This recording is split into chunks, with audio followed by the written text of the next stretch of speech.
Баршаңызға қайырлы күн достар. Бүгін сіздермен өте тез дайындалатын тағамның рецептімен бөлісетін боламын.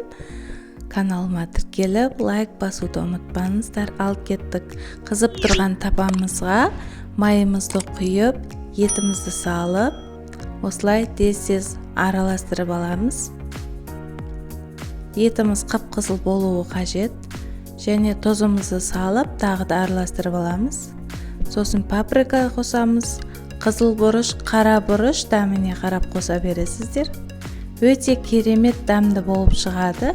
Сіздер де жасап көріңіздер. Керемет болып шығады. Мінекей 20-30 минутқа бақтырып қоямыз, суы тартылғанша. Мінекей тағы бір қосқап пиязымызды, сәбізімізді, картопымызды салып бақтырып қоятын боламыз. Мінекей дайын болды.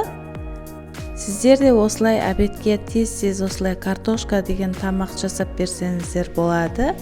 Өте жылдам әрі тез шығады. Мінекей өте керемет, иісі деген мұрынды жарып тұр.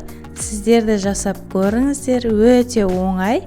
Каналыма тіркелмеген болсаңыздар, тіркеліп, лайк, комментарий қалдыруды ұмытпаңыздар. Ас болсын, мінекей өте керемет дәмді болып шықты. Ас болсын, сау болыңыздар.